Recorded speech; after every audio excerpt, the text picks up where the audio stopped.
In Vietnam, his job was to dispose of enemy personnel. To kill. Period. Win by attrition. What do you want to do with the gasoline station? Blow the shit out of it. Blow the shit out of it? Blow the shit out of it. Sure picked one hell of a guy to mess around with. John Rambo is a Vietnam vet. He's a Green Beret, Congressional Medal of Honor. Rambo did bring out a darker side of me. You better be careful about the engines of violence you create because they can turn on you. We're dealing with somebody who had a complete mental breakdown as a result of his experience in Vietnam. It wasn't my war, and I did what I had to do to win, but somebody wouldn't let us win. The metaphor of the long-term effects of the Vietnam War on America. It's all in the past now. For you! For me, civilian life is nothing. There was a time when he was very special. Special my ass. He was just another drifter that broke the law. Well, you did some pushing of your own, John. They drew first blood, not me. They drew first blood. We were basically breaking a little bit of new ground. It was the first time, I think, that we had had this kind of like super soldier now declare war with high-tech weapons on his own country. We've seen, renegades this and renegades that, the anti-hero, but not to this degree and not with this kind of lethal ability. I had students just back from Vietnam who had a whole lot of trouble accepting me as an authority figure. Many of them were younger than I was. And what gives you the right to tell us what to do when we've been over there risking our life for our country? So I used to hang around after class to talk to them to try to understand what was going on in their minds. They would tell me about how they had trouble sleeping, how they had nightmares, how if they heard backfires or loud noises, it wasn't uncommon for some of them to dive to the pavement. It was then I began to learn about certain behavior patterns that we now call post-trauma stress. And I thought what I would do was write a novel which was about a version of the students whom I'd had.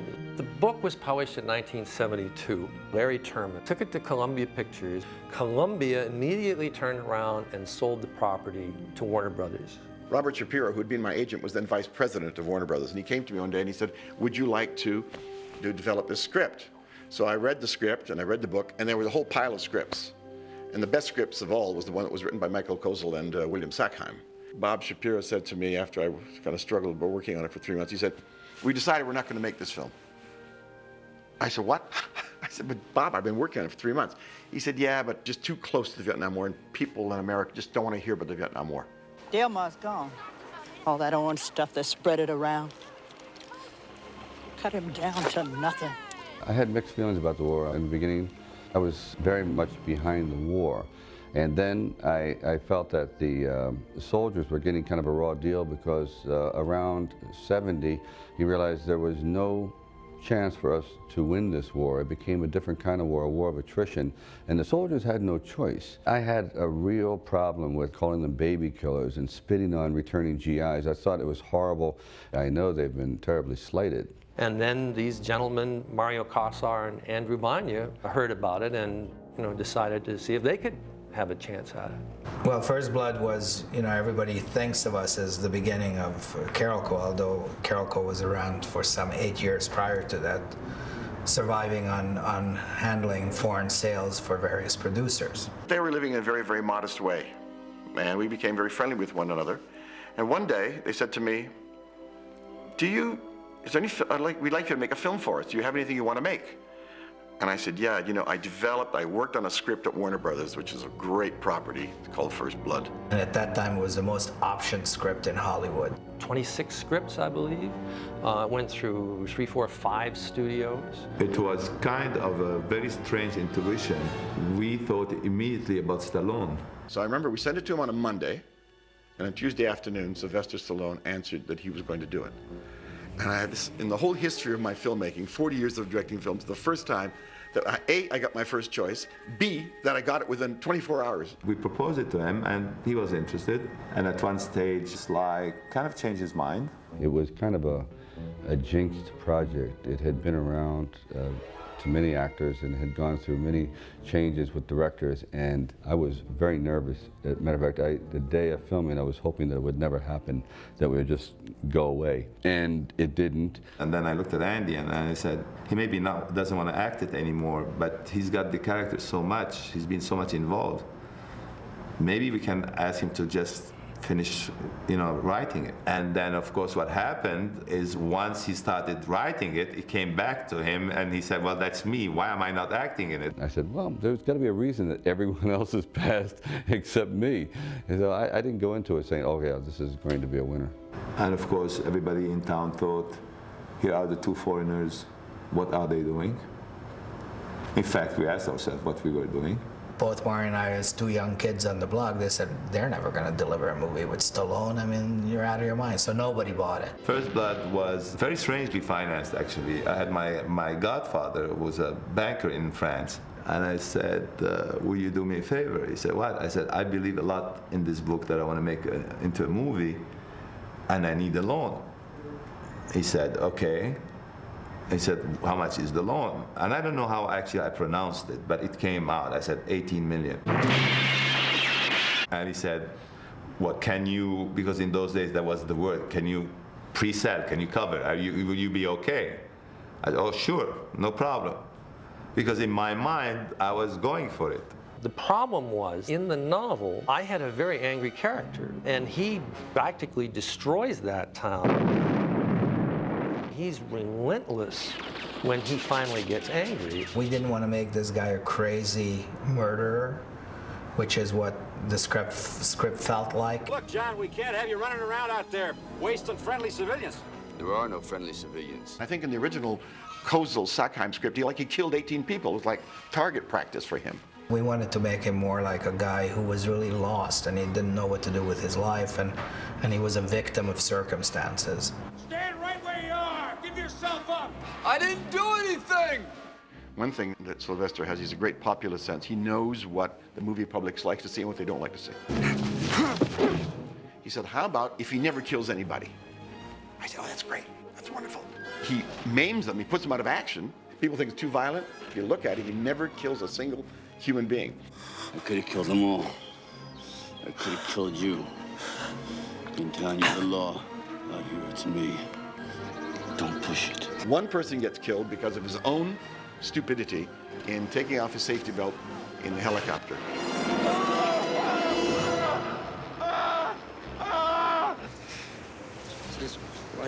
I wanted Brian Dennehy to play the part of Sheriff Teasel. I've always had tremendous respect for him as an actor. He's a great actor. Look at him, it's our golf boy.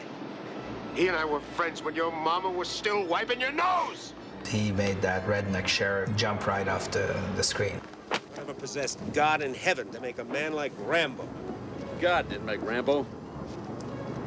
I made him. The original choice for Troutman was Kirk Douglas, who I idolized as a young man. It was very interesting in those days because Kirk Douglas in the foreign marketplace was more important than Stallone. So when we tried to put together this package that we were going to sell, Kirk Douglas was an important part of it. And we gave the script to Kirk Douglas, and he liked it, but he had no script approval. Now, when he arrived in the wilds of British Columbia, where we were shooting in midwinter, he wanted a lot of changes. He is a very opinionated guy, and we laugh about this all the time, that he basically accepted the script and then rewrote it. And not a bad, he did a good job, but it wasn't what we had agreed to do. There were some changes that were to be forthcoming, and I guess he felt that they weren't done to his liking, or they weren't done the way he thought they should be done. He goes, no, Rambo must die. Rambo must die. I said, I understand that, but not in this movie. Big revelation to people who don't know the novel.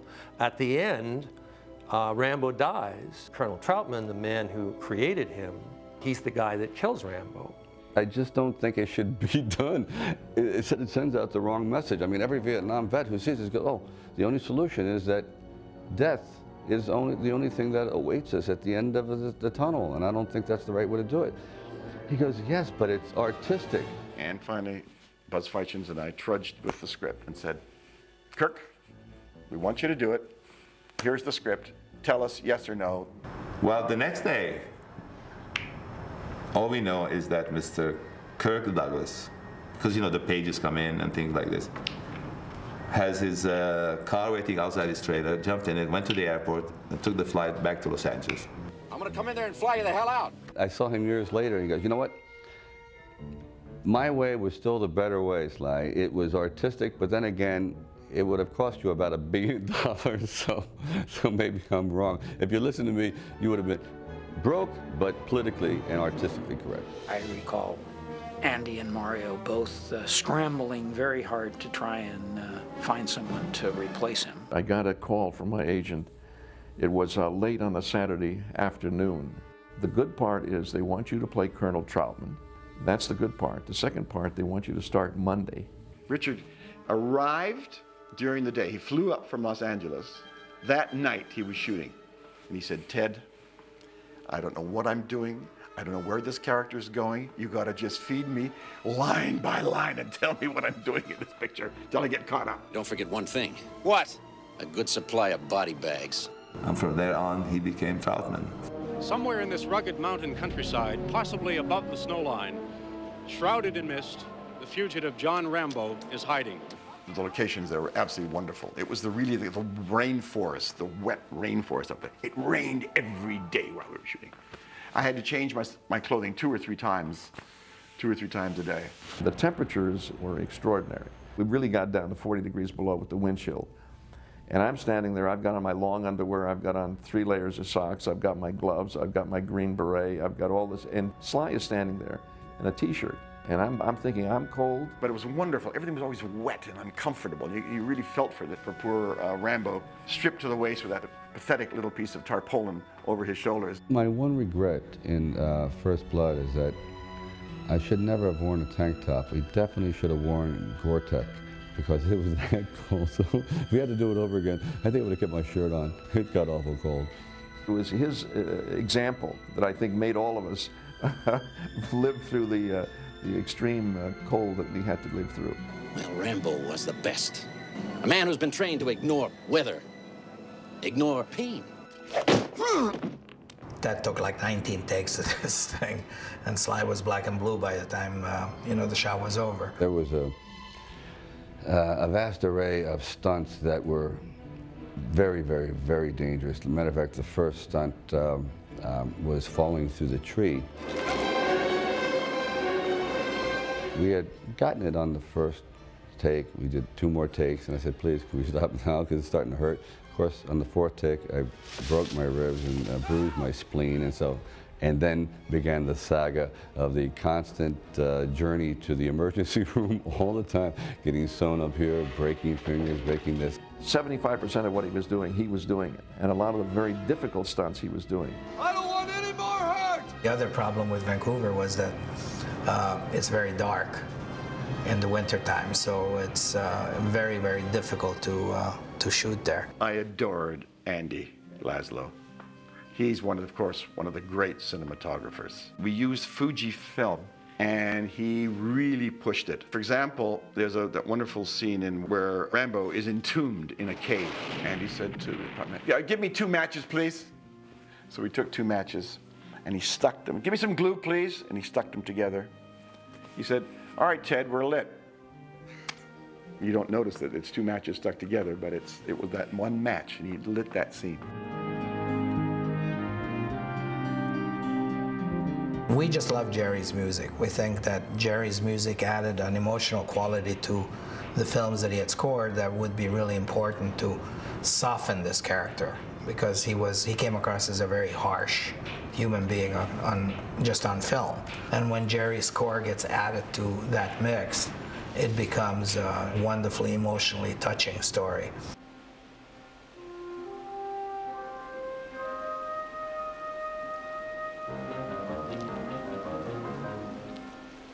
I said to him, when he sees that dead sheriff on the thing, he has memories, horrid memories of all the dead corpses that he ever saw in Vietnam. They all come flooding at him.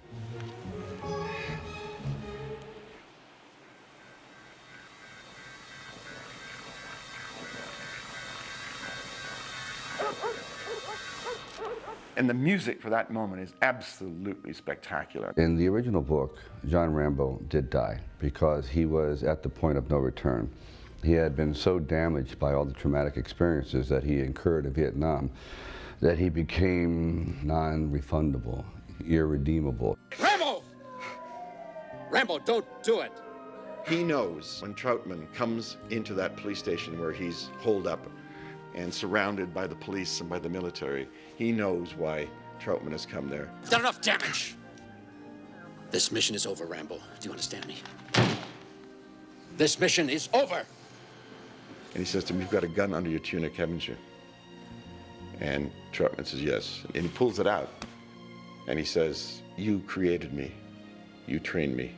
Now you kill me." And Troutman raises the gun, but he can't bring himself to kill this creation of his, the perfect soldier, practically. And Sylvester reached out, presses the trigger, and he blows himself away.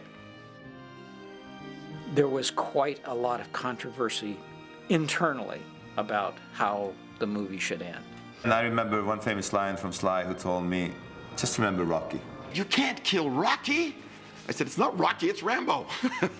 You never kill your hero at the end or something like that. And we had a test screening in Las Vegas with this ending. And the audience were into it. I mean, we felt immediately we had a success on our hands. You could just tell this kind of visceral reaction to the people. People were all into it. You know, my God, they're all with him all the way. And suddenly, there was a dead silence when he got killed.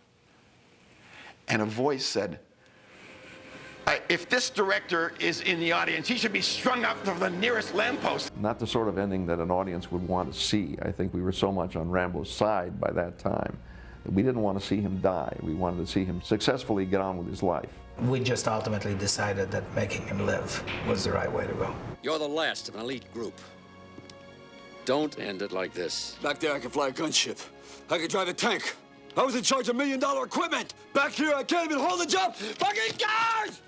Ah! He basically has a nervous breakdown and cannot deal with all the pent-up stimulus that he's been forced to absorb. And then it explodes in a frenzy where he cannot keep all the thoughts together. An ongoing stream of consciousness that eventually led him to be so helpless and goes into Colonel Troutman's arms. At the very end, the man, the warrior, becomes the child again, and Troutman becomes a father figure. So in the very end, Rambo really did need love, needed some kind of human contact.